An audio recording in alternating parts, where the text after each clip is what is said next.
Je payais mes parents $750 par semaine, mais ils ont manqué l'anniversaire de mon enfant. Quand j'ai demandé pourquoi, ma mère a dit « Ton enfant ne représente rien pour nous ». Je n'ai rien dit. En tremblant, j'ai coupé les ponts. 40 minutes. Je m'appelle Nathalie Brox.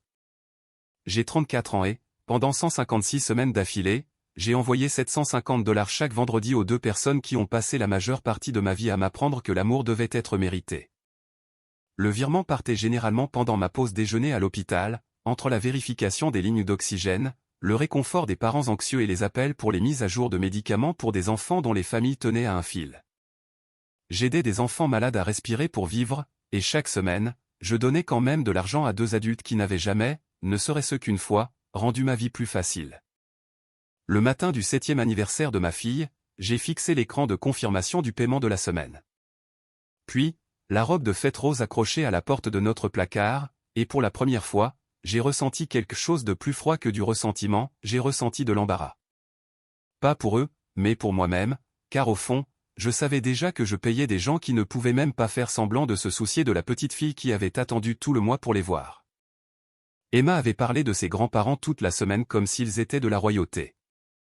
Elle avait mis de côté 2 cupcakes supplémentaires elle-même, un avec du glaçage bleu parce qu'elle se souvenait que ma mère avait dit un jour que le bleu était élégant, et un avec des paillettes arc-en-ciel parce qu'elle pensait que mon père aimait les choses amusantes.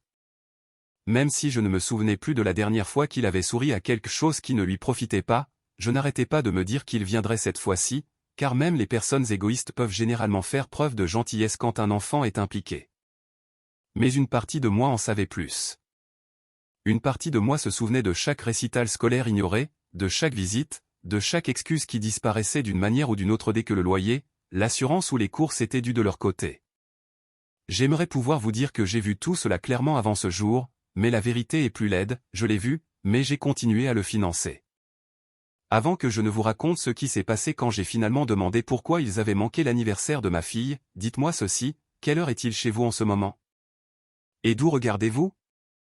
Je veux vraiment savoir jusqu'où cette histoire voyagera ce soir.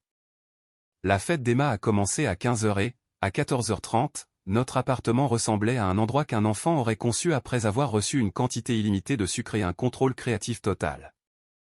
Des guirlandes pendaient du plafond en ligne tordue, des étoiles en papier étaient scotchées au mur, et la table à manger était bondée de petits sandwichs coupés en forme de cœur, de bols de fruits, de limonade rose, de distributeurs en plastique et d'un gâteau aux fraises à 3 étages que je n'aurais pas dû essayer de faire après 2 nuits de garde d'affilée. Mais Emma avait demandé quelque chose d'élégant de princesse, et quand votre fille dit cela de tout son cœur, vous trouvez une énergie que vous n'avez pas réellement. Renifle elle tournait dans le salon en chaussettes blanches et avec la robe rose qu'elle avait choisie plusieurs jours à l'avance, serrant une photo Polaroid fanée de l'année précédente. Sur cette photo, elle était assise sur mes genoux à notre ancienne table de cuisine avec un gâteau de supermarché, une couronne en papier glissant sur un sourcil, et 2 chaises vides derrière nous qu'elle avait insisté pour laisser ouvertes au cas où. Elle a brandi la photo et m'a demandé, « Tu crois que mamie portera du rose cette fois pour qu'on soit assortis ?» J'ai souri si fort que ça en a presque fait mal. Peut-être, ai-je dit. Peut-être qu'elle le fera. Les enfants ne comprennent pas l'absence émotionnelle comme les adultes. Ils croient juste que les personnes censées les aimer finiront par agir comme telles. C'est ce qui rend ces moments insupportables.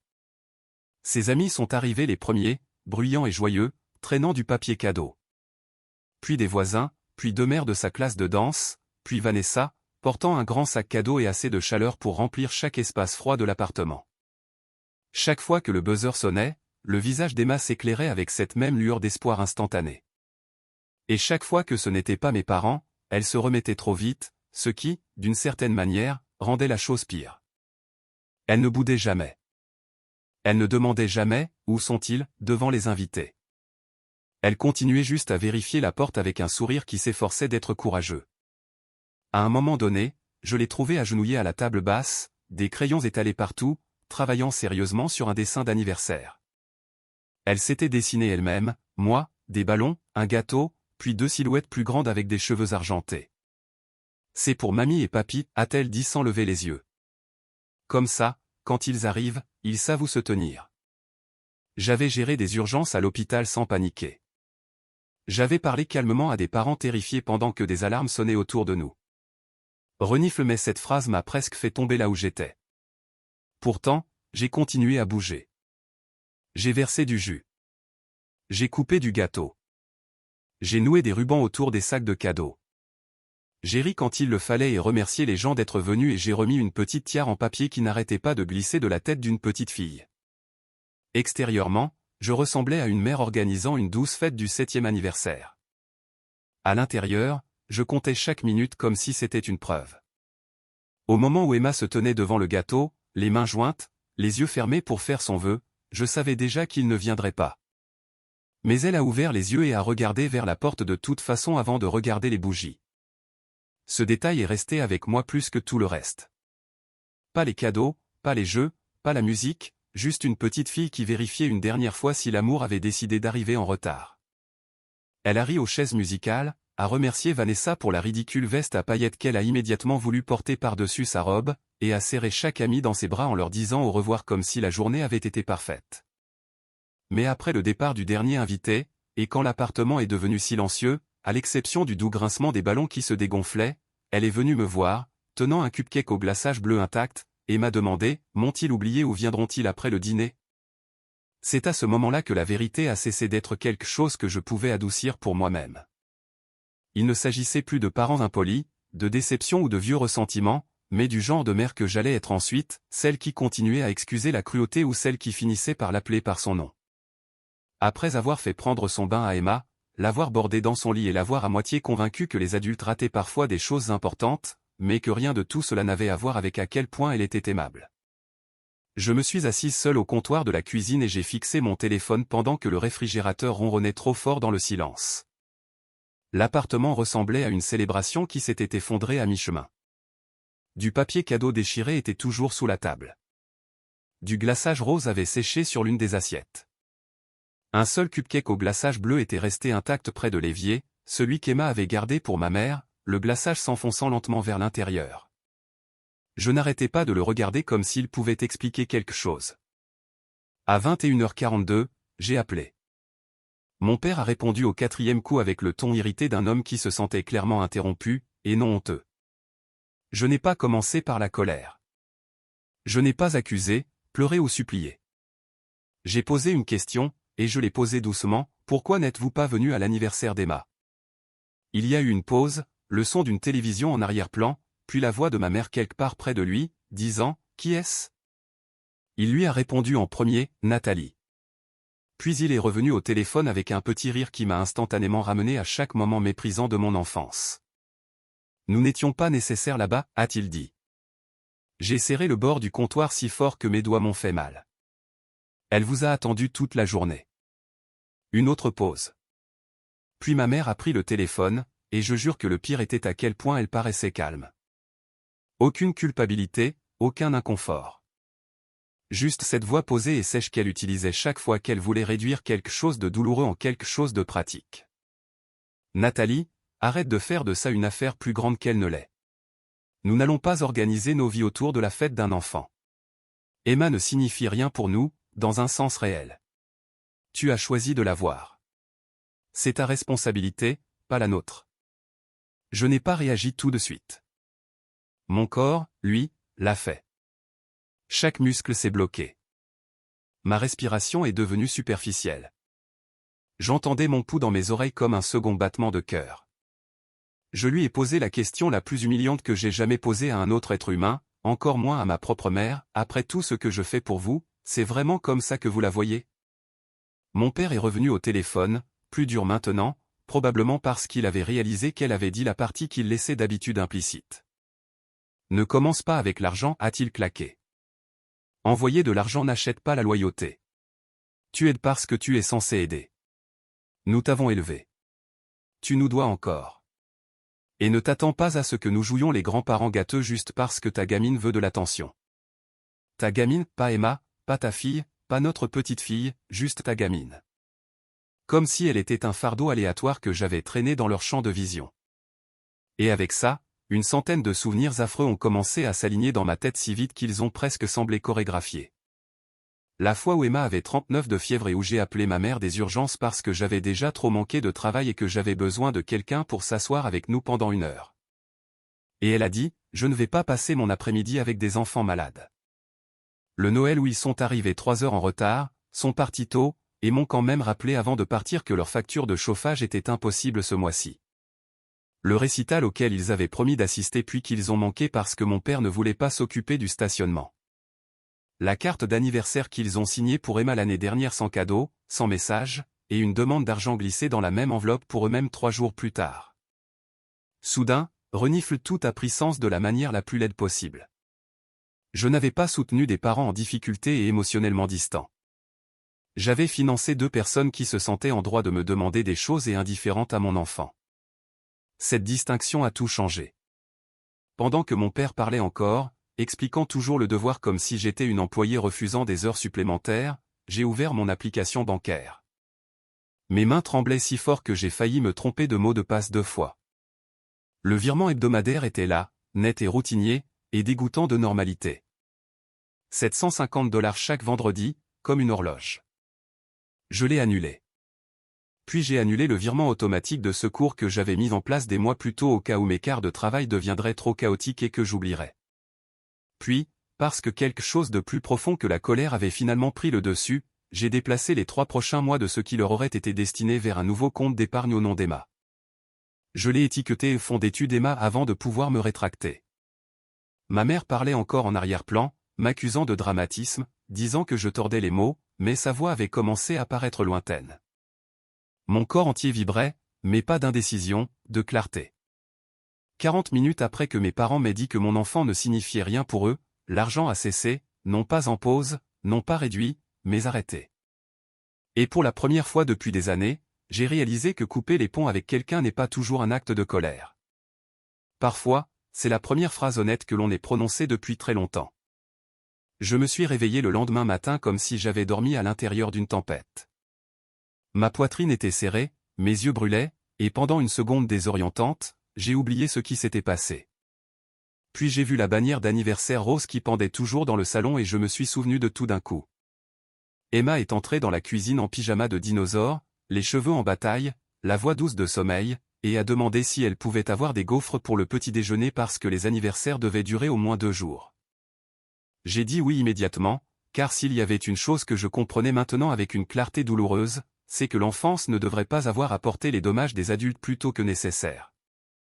J'ai fait des gaufres, préparé son déjeuner, tressé ses cheveux et les regardé partir pour l'école avec le même sac à dos rose et le même petit signe de main confiant qu'elle me faisait toujours avant de disparaître derrière les portes. Je suis resté dans la voiture plus longtemps que d'habitude, les mains sur le volant, et je me suis permis de vraiment ressentir ce que j'avais fait. Le chagrin m'a moins surpris que le soulagement. Je m'attendais à ressentir de la culpabilité d'abord, peut-être de la panique. Au lieu de cela, j'ai eu l'impression que quelqu'un avait coupé un fil qui bourdonnait sous ma peau depuis des années. À renifle 10h17, mon téléphone s'est illuminé. Ma mère. Un seul texto. Envoie l'argent aujourd'hui. Ah. Le paiement est dû et la carte de ton père a déjà été refusée. Je l'ai lu une fois, puis une autre, aucune mention d'Emma, aucune honte, aucune correction, aucun nous n'aurions pas dû dire ça. Juste de la logistique, juste une exigence. Un deuxième texto est arrivé moins d'1 minute plus tard. Nous ne discutons pas d'hier soir. Nous avons dit ce que nous avons dit sous le coup de la frustration. Ne te comporte pas de manière irrationnelle à cause des émotions. J'ai réellement ri dans ma voiture. Un rire aigu et qui m'a même surprise. À cause des émotions, comme si une enfant attendant toute la journée des grands-parents qui ont ensuite déclaré qu'elle ne signifiait rien n'était un malentendu hormonal que je rendais trop dramatique. Comme si leur dépendance à mon argent était pratique et que la douleur de ma fille était théâtrale. J'ai tapé 3 réponses différentes et je les ai toutes effacées. Puis j'ai envoyé la seule version qui me semblait assez propre pour être défendue plus tard, vous avez clairement exprimé votre position. Je clarifie la mienne aussi. Il n'y aura plus d'argent. Ne contactez pas Emma. Je vous souhaite la vie que vous avez choisie. Les 3 petits points sont apparus immédiatement, ont disparu, puis sont réapparus. Avant qu'elle ne puisse même finir de taper, mon père a appelé. J'ai laissé sonner. Puis ma mère a appelé. Puis mon père à nouveau. Puis un numéro de l'agence bancaire locale qu'ils utilisaient. J'ai fixé mon écran et j'ai senti quelque chose en moi se durcir de la manière la plus saine possible. À midi, mon père avait laissé un message vocal. Sa voix était différente maintenant. Toujours en colère, mais teintée de panique. Nathalie, tu n'as pas le droit de faire ça sans prévenir. Nous comptions sur cet argent. Tu ne peux pas déstabiliser les gens comme ça à cause d'une réaction émotionnelle excessive. Rappelle-moi avant d'aggraver la situation. Aggraver. Ce mot est resté avec moi toute la journée. Pire que quoi? Pire que d'apprendre à ma fille que des gens peuvent l'insulter, l'ignorer, prendre de l'argent à sa mère, et pourtant mériter un accès illimité parce qu'ils partagent le même ADN? Pire que de passer des années à récompenser la négligence émotionnelle par un dépôt direct? Pire que de regarder une enfant de 7 ans jeter un coup d'œil à la porte d'entrée en soufflant ses bougies d'anniversaire? Vers 2 heures, ma mère a changé de tactique et a envoyé un message plus long, plein de sacrifices et de culpabilité, et de distorsions soigneusement polies. Elle a écrit qu'ils avaient tout fait pour moi en grandissant, que les enfants ne devraient pas punir des parents vieillissants pour une mauvaise conversation, que mon devoir ne disparaissait pas parce que mes sentiments étaient blessés. Elle a même ajouté, tu sais sous quelle pression ton père est en ce moment. Comme si le stress était un permis pour la cruauté. Je n'ai pas répondu. Au lieu de cela, j'ai ouvert mon application de budget et j'ai regardé à quoi ressemblerait ma vie sans ce virement hebdomadaire quittant mon compte. C'est presque offensant de voir à quel point c'est devenu évident. Plus d'économie, plus d'air, plus de marge pour Emma, un vrai fonds d'urgence, de meilleurs programmes après l'école, peut-être un camp de danse cet été sans calculer quelle facture je devrais retarder. Renifle peut-être un appareil dentaire l'année prochaine sans appréhension. Peut-être simplement vivre sans ce rituel de virement d'argent à des gens qui me traitaient comme un service public. Plus je fixais les chiffres, plus je devenais en colère. Non pas parce que je les avais coupés, mais parce que j'avais attendu si longtemps. À 16h06, un autre message vocal est arrivé. Mon père encore, ne faisant plus semblant que c'était une question de moralité. Si tu n'envoies rien ce soir, nous aurons des problèmes ici. Voilà, la vérité encore, plus simple cette fois. Il ne pleurait pas la relation. Il pleurait le revenu interrompu. Et une fois que j'ai vu cela clairement, j'ai compris quelque chose que j'aurais aimé apprendre 10 ans plus tôt, certaines personnes ne confondent jamais l'amour avec l'argent, car pour elles, l'amour a toujours été le moyen le plus efficace de demander de l'argent. Cet après-midi-là, j'ai récupéré Emma à l'école, l'ai emmenée manger une glace sans raison, juste parce que je le pouvais, et l'ai écoutée expliquer en détail épuisant pourquoi la menthe chocolat était une saveur d'adulte courageuse. Reniflait Larry. Elle a parlé. Elle a demandé si nous pouvions refaire un petit anniversaire le week-end, juste avec des gens amusants cette fois. Et assise en face d'elle dans cette cabine en plastique, je savais que j'avais déjà bien choisi. Non pas parce que c'était facile, non pas parce que ça ne faisait pas mal, mais parce que pour une fois, je ne confondais plus l'endurance avec l'amour. Je n'avais pas prévu d'aller à leur maison de ville, mais 3 jours d'appels incessants, de messages vocaux et de messages remplis de culpabilité de la part de parents éloignés m'y ont poussé. Non pas parce que j'avais besoin de clôture. La clôture est une phrase de luxe que les gens utilisent quand ils n'ont jamais eu à se battre pour une vérité émotionnelle fondamentale. J'y suis allé parce que je voulais qu'ils entendent ma décision en personne, sans écran derrière lequel se cacher, sans le pouvoir de réécrire mon ton ou de tronquer mes mots. Leur maison ressemblait exactement à ce qu'elle avait toujours été. Détaillé qu'ils ne pouvaient pas se permettre d'entretenir, une plaque de bienvenue en laiton poli à outrance, et le genre de porche d'entrée qui criait la stabilité de loin, tandis que tout en dessous pourrissait. Ma mère a ouvert la porte avant que je ne frappe une deuxième fois. Son visage s'est durci quand elle a vu que j'étais venu seul. Alors, tu as enfin décidé d'agir comme une adulte, a-t-elle dit. Je suis entré et j'ai vu des avis de retard empilés sous un bol décoratif dans l'entrée.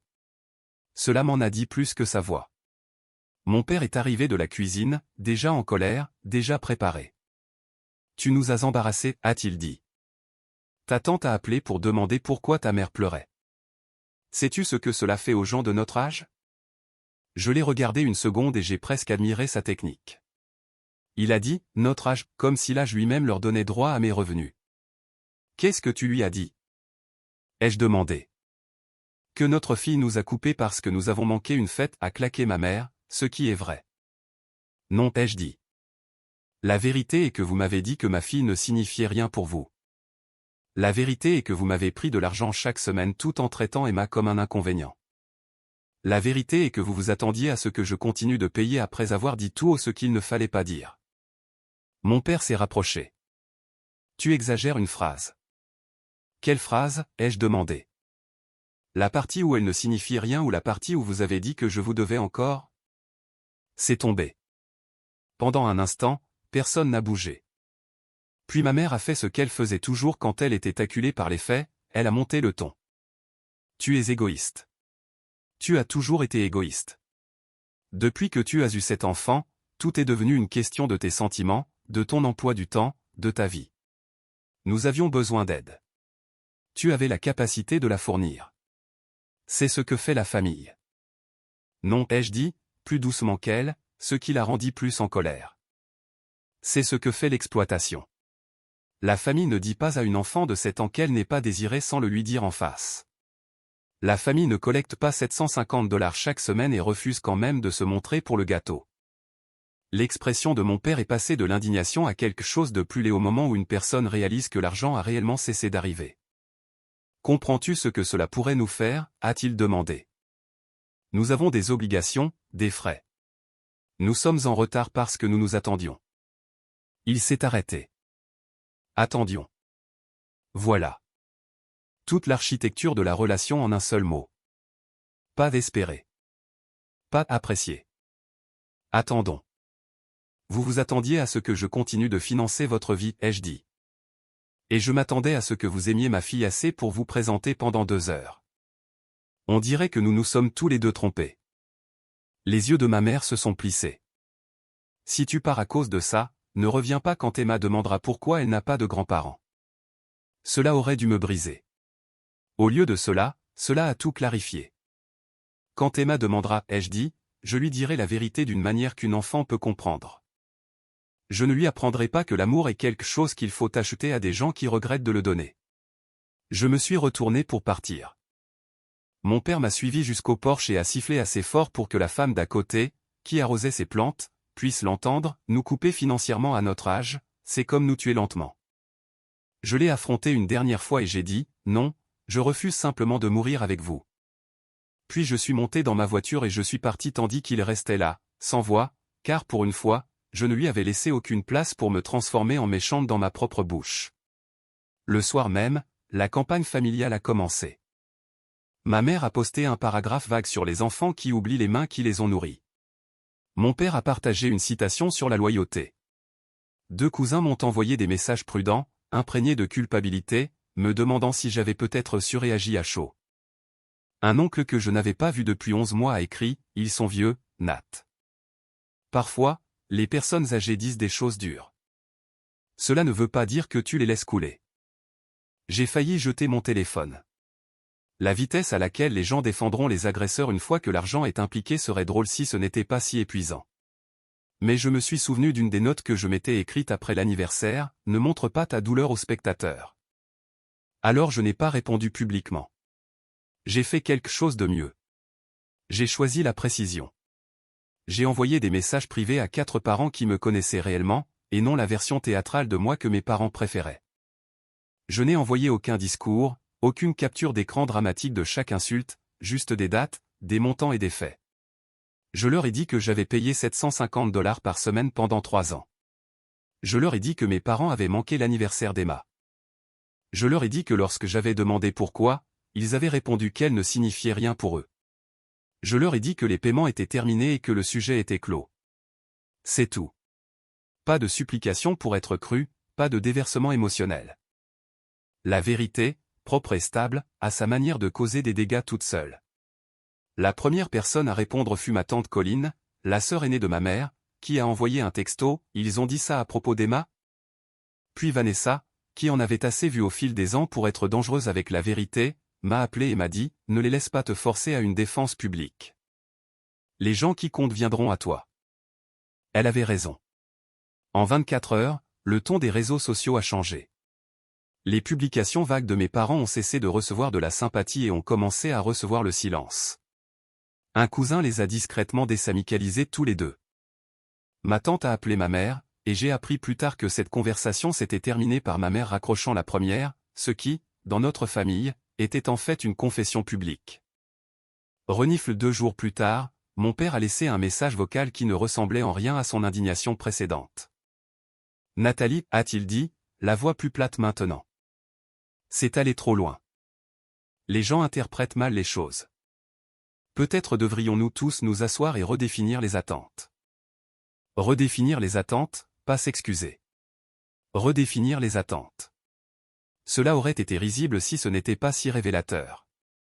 Je l'ai supprimé. Ce week-end-là, Emma et moi sommes allés au musée des enfants, puis avons mangé des crêpes, puis avons acheté des craies de trottoir dont nous n'avions pas besoin. En rentrant à la maison, elle a demandé nonchalamment, « Mamie et papy sont-ils toujours occupés ?» J'ai serré le volant et je lui ai dit, « Oui. » Et parfois, quand les gens restent trop occupés trop longtemps, on arrête de les attendre à la porte. Elle a réfléchi un instant, puis a hoché la tête comme si elle comprenait plus qu'elle ne devrait. « D'accord, a-t-elle dit. Vanessa peut-elle venir à mon prochain anniversaire à la place? J'ai souri malgré moi. Absolument. Les enfants savent qui se montre. Leur loyauté n'est pas achetée par des titres. Elle est construite par la présence. Il m'avait fallu 34 ans pour l'apprendre. La sienne a pris une fête manquée et un peu d'honnêteté. 3 semaines plus tard, par un chaud samedi après-midi, Emma a demandé si nous pouvions refaire un anniversaire. Non pas parce qu'elle voulait plus de cadeaux, mais parce qu'elle voulait une journée qui se sente entièrement joyeuse. Alors, nous l'avons fait. Nous l'avons gardé petit exprès. Juste Emma, moi, Vanessa, 2 amis du quartier, une machine à bulles du magasin Discount, des cupcakes d'une boulangerie au bout de la rue, et de la musique jouant à travers un haut-parleur qui s'arrêtait toutes les 3 chansons. C'était renifle imparfait, bruyant, lumineux et réel. Avant l'arrivée des invités, j'ai ouvert le tiroir de la cuisine où j'avais fourré les vieilles confirmations de virement, les reçus imprimés et le bloc-notes où j'avais autrefois suivi ce que mes parents devaient, et ce pourquoi je me sentais encore coupable de ne pas donner. J'ai pris toute la pile sur la terrasse avec un saladier en métal et un briquet. Je n'ai pas fait de discours. Je n'ai pas pleuré. J'ai regardé le papier se recroqueviller en bord noir, puis en rien. Emma est venue à la porte moustiquaire et a demandé ce que je faisais. Je jette les vieilles erreurs, ai-je dit. Elle a accepté cette réponse immédiatement parce que les enfants n'ont pas toujours besoin de détails. Ils ont besoin de bulletins météorologiques émotionnels. Sûrs, dangereux, nuageux, clairs. Plus tard ce jour-là, je l'ai trouvée à la table de pique-nique en train de dessiner à nouveau. Cette fois, il n'y avait plus de grandes silhouettes aux cheveux argentés à ajouter. Il n'y avait qu'elle, moi, Vanessa avec de grandes boucles d'oreilles et un petit groupe d'amis tenant des ballons. En haut, elle a écrit en capitales inégales, « Mes gens ». Je me suis assise à côté d'elle et j'ai regardé cette page pendant longtemps. C'est à ce moment-là que j'ai su que nous allions bien. Non pas parce que ça avait cessé de faire mal, non pas parce que mes parents avaient changé. Ils n'avaient pas changé. En fait, le soir même, alors que les derniers invités partaient, mon téléphone s'est illuminé avec une demande d'appel vidéo de leur part. J'ai failli l'ignorer, mais quelque chose en moi voulait voir à quoi ressemblait le désespoir quand la fierté perdait enfin. J'ai répondu sans parler. Mes parents sont apparus côte à côte à l'écran. Plus de vernis, plus de dignité répétée, juste de l'attention. Ma mère semblait plus âgée qu'1 mois auparavant. Mon père semblait furieux que le besoin les forçait à se rendre visibles. Pendant plusieurs secondes, personne n'a parlé. Puis ma mère a essayé la première. Nathalie, ça a été trop loin. Je n'ai rien dit. Mon père s'est penché en avant. Nous pourrions perdre la maison de ville. Je n'ai toujours rien dit. La voix de ma mère s'est brisée ensuite. Nous avons juste besoin d'aide jusqu'à ce que nous nous remettions sur pied. Aide. Pas le pardon, pas le remords, l'aide. Leurs yeux ont cherché sur mon visage le vieux réflexe, celui qui se précipitait pour les sauver afin que je puisse me sentir utile au lieu d'aimer. Il n'est pas venu. J'ai écouté pendant 30 secondes, peut-être un peu plus. Puis j'ai entendu Emma rire dans la pièce d'à côté pendant que Vanessa lui apprenait à empiler des assiettes en carton sur sa tête comme des chapeaux. Ce son a traversé toute la mise en scène comme la lumière à travers un verre sale. J'ai finalement prononcé une phrase, « Vous m'avez dit exactement ce que ma fille valait pour vous, et je vous ai cru. » Puis j'ai mis fin à l'appel. 1 minute plus tard, comme si l'univers avait décidé que la subtilité n'était plus nécessaire, une alerte de paiement de ma propre banque est apparue, confirmant le virement automatique mensuel vers le fonds d'études d'Emma. J'ai fixé cette notification et j'ai ressenti quelque chose d'approchant de la paix. Pas de vengeance au sens ostentatoire, pas de destruction, juste une réorientation. L'argent qui allait autrefois à des personnes qui voyaient ma fille comme un fardeau construisait maintenant son avenir, un dépôt à la fois. C'était la vraie fin. Non pas s'ils ont souffert. Ils l'ont fait. Non pas si les parents m'ont jugé. Certains le font encore. La vraie fin était ceci, Emma a cessé de demander à propos de la porte. Elle a cessé de mettre de côté des cupcakes pour des gens qui traitaient l'amour comme un levier. Elle a commencé à dessiner la famille qui existait réellement, et non celle que je continuais à financer dans mon imagination. Je pensais autrefois que la famille signifiait le sang, l'obligation et l'endurance. Maintenant, je sais mieux. La famille est celle qui se présente quand il n'y a rien à gagner. La famille est celle qui peut regarder un enfant et voir un être humain au lieu d'un inconvénient. Et la leçon que je laisserai à quiconque vit une relation à sens unique est la suivante, n'utilisez jamais le sacrifice comme preuve qu'un lien est sain. Parfois, la chose la plus aimante que vous puissiez faire pour votre enfant est de mettre fin à la tradition qui vous a appris à supplier pour des soins de base. Dire non ne m'a pas rendu cruel. Cela m'a rendu responsable. Cela m'a rendu une mère. Et si un jour votre enfant demande pourquoi quelqu'un portant votre nom de famille ne l'a jamais vraiment aimé, peut-être que la réponse la plus courageuse n'est pas un mensonge enveloppé de respectabilité. Peut-être que la réponse la plus courageuse est celle-ci, parce que certaines personnes ne savent aimer que ce qu'elles peuvent contrôler.